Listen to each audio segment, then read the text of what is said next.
Here today, you've got Flamgo Rift and Casting, the StarCraft Ascension, also Best of 7, I guess Return to StarCraft show match for both of these players. But we'll do intros and then give some fun facts away, guys. Spotty here in the lower left corner of Daybreak on map 1. It's gonna be Ice Cream.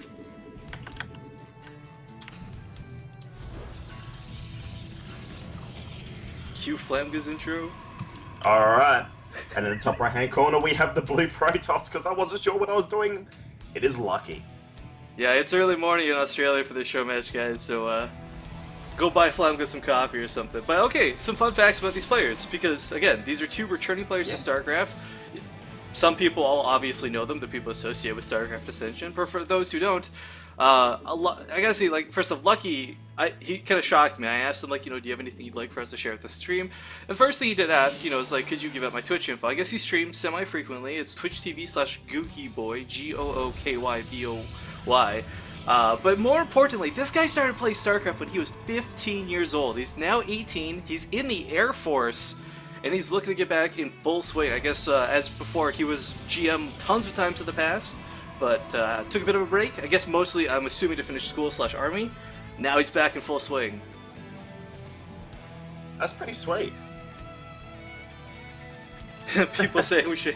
I just saw in that the lower too. left, I scream, you scream, we all scream for ice cream. That would be a pretty fun intro. Yeah. Yeah, Ice Cream, though, we were talking about this as well before, to give him a little bit of a shout out. He's formerly known as OGS Illusion. Some of you may recognize that name, some of you may not. I'm personally a big fan of pretty much everything OGS. 4GG kind of suckered me into that world, sadly. There's nothing wrong with that world. But I mean, the coolest thing about Ice Cream here, guys, like, if you don't know who he is recently, and I'm talking like within the last week, he beat Suppy on the ladder, no problem. And Suppy's like such a good Zerg player. There's no Zerg here today, but just to give you an example of his prowess. In the past, he's beaten players like Idra, Demuslim, Lenok, and even Creator. So I mean, like, this guy, if he's even like a fraction of his former self, I'm pretty sure he's going to have a really good fight today. Yeah, it's going to be really interesting to watch, and I actually can't wait to see what we're going to see from him, because it is Heart of the Swarm, guys, and this will be my first time actually seeing Ice Cream play it. So Illusion was really good back in the day, so what he's come up with today under his new ID, I can't wait. Well, I do want to comment, he went for a CC first build, but with a double barracks follow-up. This is somewhat unorthodox, I suppose. It's not a weird build by any means, but this is not a build I've typically seen people use against Protoss. I mean, the command center first is like nothing surprising, but the double racks follow up with that. I mean, the big thing about getting 5 Marines out early, or hell, even more, is the time in which they hit. But I mean, Lucky's already got a stalker on the field. He's going to be able to do a bit of kiting, and we actually got some harassment with the Zealot in the base of, or in the main of Ice Cream. Didn't even catch that guy coming across the map. Alright, well, it's cleaned up. Loss of a couple SCVs, with Probe gone too. Meanwhile, I gotta say, I didn't catch this long, but he's got that new Zealot skin, and man, is that sexy. I know, right? I was going to say that, but you're like, talking about the Marines, I'm like, yes, but this Zealot skin is so good. It actually looks pretty sweet. It does. I mean, I don't know if it's just the glow effect looks more pertinent on black or what have you, but it looks amazing. But oh man, Lucky. Yeah, it does look pretty sweet. He's but trying to do. I think that was some nice trading. Yeah, some pretty even trading. I have to say, doing a great job of pushing Lucky back, but Lucky picking off a ton of Marines in the process. Yeah. Alright, so yeah, Lucky is going to have to pull back right now. There's just so much production down for Ice Cream. And Lucky going to follow up with a double forge. I do like this. You know what? I think I would... Awesome. You know what I'd call Ice Cream's build this game, Flamga? Go on. Double scoop of Rocky Road. 2 barracks, 2 command center, and a ton of Marines. But okay, the Stalker continuing to poke around here a little bit. I mean, he's not losing shield, so this is really good retention on Lucky's part. You want to get in there and do some damage, but you don't want to lose any units. And this is some nice poking as well, and remember, there's going to be no healing for these Marines for quite a while, so Lucky just doing beautifully here. But apparently, Lucky better be careful, because if he takes Ice Cream on too fast, he's going to get a brain freeze. I love, by the way, how drug-addicted Terran units are. You've got Marines with their stim packs, you got Reapers with combat drugs. I mean, Marauders are the only clean units in the entire army, I feel. Marauders can use stim pack too. Oh, good point, actually. I totally phased my mind. I was thinking Cusso Shell. No, you're right. Nobody. Everybody's a druggie. Yeah, they're all druggies or just weird. I mean, look, SCVs are sort of like mechanically bonded to their suit and can repair themselves. I love how SCVs are like jetpacks too. Like they're not moving on wheels or anything. Well, then you've even got ghosts, and ghosts have psionic issues. Can you imagine if they gave SCVs the Reaper jetpack? How sick would that be? That would be awesome. Forget the speed boost, by the way. I'm just talking about jumping up and down cliffs. Oh man, that would be good. And we have now got the mothership core for Lucky coming along. Now this is going to be really interesting. I've seen a couple of people try to do a bit of harassment with the time warp, but also remember you do have that cannon. But we can also suppose say that it's sort of a scout too. And well, it's actually picking up an SCV here, yeah. Denying this starport for a little bit. There's no Marines back here. It's going to be in some trouble now. Nice time warp. I like his choice to do that. It catches the gas SCVs just barely, but mostly gets the minerals. And of course, this someone in stream number crunched this, and I can't remember the number exactly. Was it like 85 minerals per patch lost per minute or something with the time warp up? Something to that extent. I read somewhere it wasn't actually that much damage. I mean, considering the amount of time you're going out of the way to actually do it, but if you're not going to be attacking for quite some time, where you're going to be in your base defending, or your opponent's not going to be able to get across, but there's no reason not to do something like this. Well, we talk about not being across map, and I don't think Ice Cream is listening, Flam, because, oh my god, Lucky, he doesn't have a lot of army on the field. He's been busy getting his infrastructure up. He's got some sentries, and he can force field for a little bit, but that's it for now. Yeah, that's really, really small, and Stimpack is about to finish up, Combat Ship is about to finish up, and we are about to have medevac, so Ice Cream will be hitting a nice timing here, and will not only be able to attack the front, but it's going to be able to drop as well, and with a decent sized bioforce. I really like Lucky's choice here to go for that charge as well over Blink. I feel charge zealots are so effective versus bio, and you really need it to help close that gap, especially when you've got Marauders pumping out concussor shells. But okay, some force fields go down, but they're not quite good enough. A good chunk of the Marines actually get sectioned off, and the Zealots are going to have no problem cleaning this up, but Ice Cream, he's got the medevacs there. Oh, this Mothership Core is just going to die. And Mothership Core down. I did get the photon cannon on the Nexus. Yeah, it's going to help a lot actually dealing with this. I mean, it's the Marauders and those medevacs that are the scariest thing, but the Mothership, sorry, the Nexus hits everything. Picking up, going to the up onto the high ground, and now this is going to help him so much, but I don't think it's enough just yet. Oh, with a bit of a probe pull, Lucky should be able to hold this. Yeah, here we go, last couple units getting cleaned up now. But we have a bit of a fault. No, never mind. I thought that was more. It's just a couple medevacs hanging outside the base. But okay, I mean, not a lot of workers killed for that. I mean, the army it didn't do the damage I felt it should have done. Those force fields were a little bit late, but in the end, good. So Lucky got a lot of kills there, and resources lost fairly even. Yeah.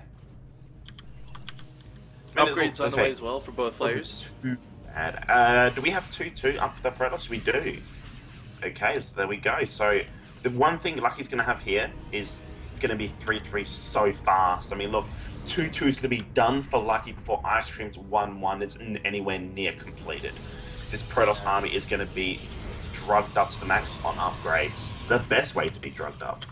Well, look at Templar Archives on the way now too, and oh gosh, Fun, but I can't tell you how many times I've lost just to Storms alone. Forget any other unit in that army. I'll tell you what, I'm frustrated enough with force fields, let alone storms. Storms are just so good. Well, Storms, like, you know, when there's one or two, you can do some storm dodging pretty easily, you know, lift up medevac, stim, leave, whatever, but when you've got, like, 5 or 7 Templar on the field, what are you going to do other than just die to Storms? Oh no, but here we go, we're going to have a massive drop in the main. Oh, and I like this, the one Widowmine kind of bait. Forges. This is something that we're going to need to see. Stopping those upgrades is going to be so key. Widowmine going to come down in the natural mineral line as well. Will it get cleaned up before it burrows? It's not burrowing, so... No. Alright, well, Lucky holds that aggression once more, but again, here on the medevacs for round 2. And there's just too much on the ground here, I feel. There's no way for Ice Cream to really get in there.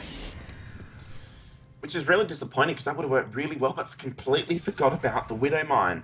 But at the same time, Lucky's doing a really good job of defending. Now has, I believe... I saw that Templar Archives. It did just go down, and Sonic Storm is being recessed. There are the High Templar. So not only do we have the Psionic Storm, but you also have that Time Warp to add on top of it. So anything that gets caught in between those two abilities is gonna die really quickly. Pretty much, exactly that. Meanwhile, I mean, like, I like this deal. Ice Cream's not giving up on the pressure. He's continuing to poke around. He's trying to get him from multiple positions at the same time. Trying to cut back over the Widowmine, even. And a fun fact about the Widowmine, for those who don't know, because its attack is considered like a spell, it actually ignores the hardened shield of the Immortal. So, if you can catch an Immortal with a Widowmine, it's really nice. I actually didn't know that. That's pretty good. No, well, there's still a lot of Zealots. I gotta tell you, without Ghosts in the field, without that EMP and that bonus damage versus Light, it is not fun trying to deal with mass Zealots with charge. Not to mention when he's got this many upgrades, he's got Templar in the field now too. I mean, Lucky, he's got nukes on the way, which is awesome. Checking his upgrades, no Mobius Reactor, no Cloak, so I mean, without the use of Ghosts, he's gonna have a hard time breaking Lucky's army. Yeah, actually, I didn't notice the use of nukes there, but that is a pretty sweet addition. And look, if he can get one off, not necessarily on the mineral line, because, you know, getting a nuke on a mineral line is always nice, but if you are pushing and you're nuking your way forward, that is generally the best way to do it, because you can force them either to engage, run away into the nuke, or go all the way home, and you can just advance so far. Yeah, positionally zoning with nukes I feel is the best use of them, opposed to actually trying to hit something with them. A lot of the times you'll see high level players, you know, they go for that nuke, you put 3 nukes down, all of a sudden you realize as the Protoss player, like, oh, I can't move through a quarter of the map or I lose my army. Then you take that time to, like, drop in the main, stim pass for the third, whatever you choose to do. But man, this is so many Zealots with Archons and Templar behind this. Plenty of energy for Storms. I mean, 21 and Zealots without Ghosts.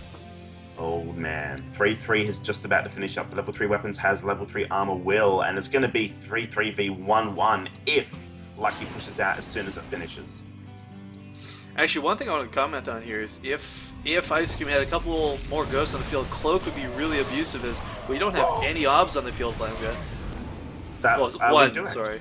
There's one, but that's not really enough. It's about to get taken out by a turret. Oh, it is. Hello, Observer, and a goodbye, Observer, all in one sentence. Yeah, I mean, like, I personally feel Ghost Viking is like the ultimate combo of what you want to do for the end game versus Protoss. A lot of people shoot for the stars, they go for, you know, battle cruises and all that, but I feel Cloak Ghosts and Vikings are just unbeatable sometimes. Well, see, battle cruisers against Protoss aren't necessarily the best idea purely because of feedback. Well, that combined with the way battle cruisers, well, I'm going to warp in some Templar. I mean, look, they've started off with 50 energy, just feedback them, make some Archons. You laugh, and there's nothing they can really do about that. But yeah, Vikings good against Colossi, good against any air units they throw out. Then you got the Ghost, reduces their shield, and on top of that, even Marines. Look at this ball of blue in every literal sense. The blades, the glow, the Archons.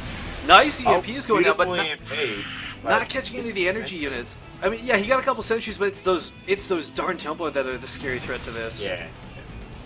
And with how Ice Cream's army is bunched up, it's pretty scary, but there's still EMPs left. And there's a Zealot hit squad zoning out that third base, or sorry, I guess fourth base at this point. EMPs down in the center, but not on the Templar still. Yeah, these Templar are going to get in. Oh, nice! They do get EMP'd immediately, but a quick reaction into an Archon. A great recovery from Lucky, but oh man, he's on the run now. These poor Vikings aren't finding any Colossi to kill. One Colossi did just get reduced, but it's coming out now. It's a bit too late. Forces do go down, and Ice Cream, I don't think would want to keep engaging that, but we do have in the natural base a few Zealots in there causing some havoc. Doing a nice damage too.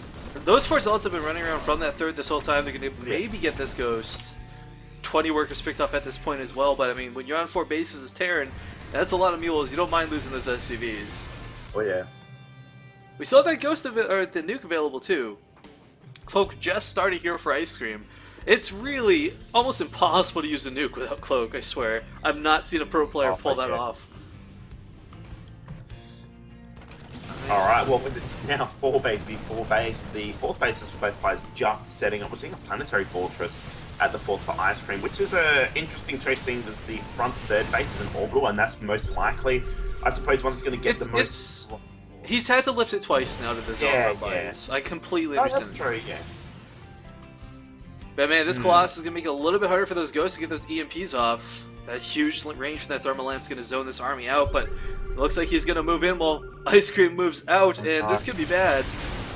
EMPs did get off and pretty much decimated all the shields. Oh, but look at those storms coming down as well.